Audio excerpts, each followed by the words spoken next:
All right, we got another banger of an update to go over. I feel like I just got done talking about how amazing the last update was, and now they've announced another one, and it is also an absolute banger. So there's a couple things I want to talk about here.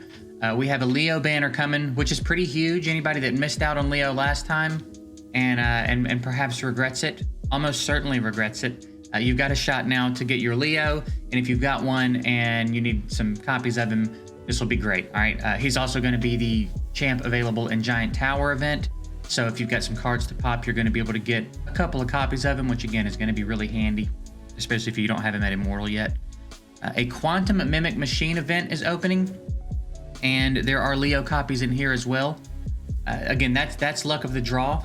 I'm going to do a video specifically on Quantum Mimic Machine because I think it's important to do it every time it comes out for any new players, but this is the best event in the game. Quantum Mimic Machine is the best event in the game. You're going to get crazy good rewards, and then if you spend any money at all, then for $5 you can double everything you get from the event at the end of it. There is nothing even close that matches the value in this game for $5. It is absolutely insane. So again, we'll talk more about it when it's on the screen live in the game. So if you're newer and you're a little bit unsure about this event, then keep an eye out for the video. I'll do one when it goes live. Adjusted the rewards of military expansion event and the recruitment event. You can get a Leo copy after completing a higher level reward. Okay, interesting. Next, we've got added an equipment and heroes recommended strategy system. We'll have to see exactly what that means. I know that they do recommended gear. I guess we'll just see what exactly that means. Added Nafang to the advanced recruitment and the corresponding advanced data chip exchange shop. All right, cool. So now you can get him from advanced summons. Modified the stamina mechanism of the Etosian Triangle. 2 different stamina points which can recover automatically are combined into one, and the new daily stamina will recover by 4 points at most every day. Besides, the daily challenge stamina purchase quantity is increased. All right, so it gets more stamina in there. Optimized Twilight Lands, removed the snow scenes, added the skip level logs. Oh, cool, and optimized the bond interface. Good, that needed it. That needed a change. Hopefully that looks a bit better. Removed the snow scenes. I guess that means we're moving on from the Christmas look, or the winter look, rather. Let's see, optimize the logic of the red dots. I hope so, man. I hope they did, because I'm getting tired of red dots everywhere, especially the ones that you can't make go away. It's a minor thing, but man, is it a big deal. You know what I mean? Sometimes I have it on perimeter for no reason. There's no red dot anywhere. So hopefully they'll get that sorted. Optimize the auto rewards interface, adjusted the spacing of the icons. We'll see what that means. Probably not a big deal. Optimize the airwave power level prompt of Crimson Abyss's boss. Fine. Here's the big one. Here's the big deal. Added a lineup preset function to facilitate your battles. They just knock it out of the park every time, man. They do such big things in every update. They are on such a good track. I said in my Discord, I think yesterday or the day before, we needed team presets, gear resets, and something else, and we have a very nearly perfect game. And then I joked that we need to nerf Leo because I'm sick of Leo. And I have Leo, and he's my only completely maxed out champ. I get a lot out of Leo. I'm using Leo as well, but even so, I think I would rather Leo get nerfed so that we can all just be beyond it.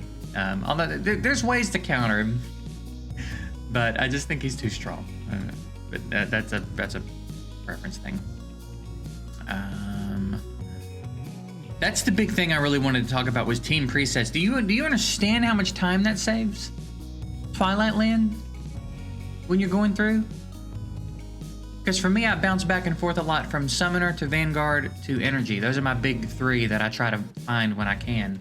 And I have to switch them out every time because you very rarely get two of the same thing in a row, right?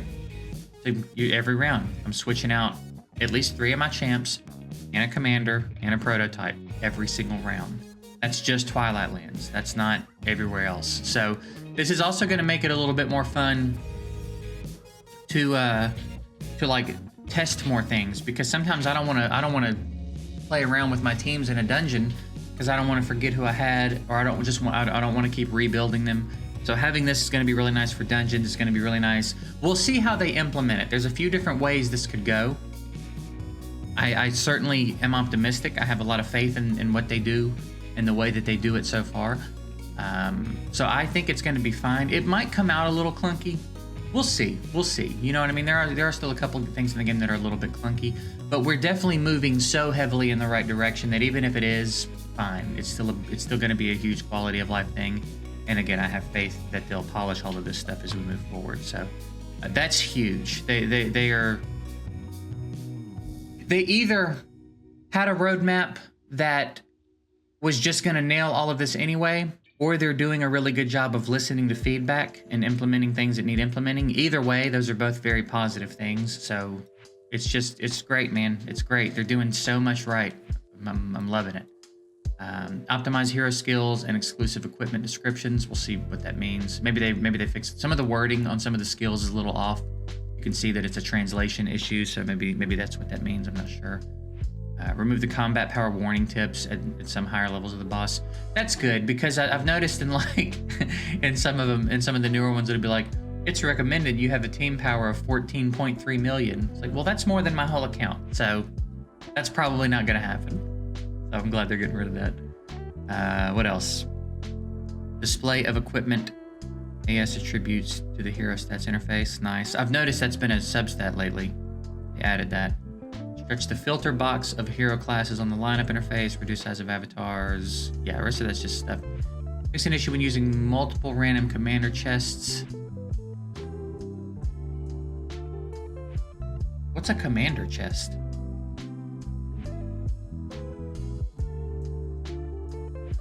Oh, it's been so long since I've used one, I forgot what those were. I know what it's talking about now. Okay. Spelling errors in Pregor's descriptions. Multilingual. There you go. Display. There you go. So yeah, again, just another really, really solid update.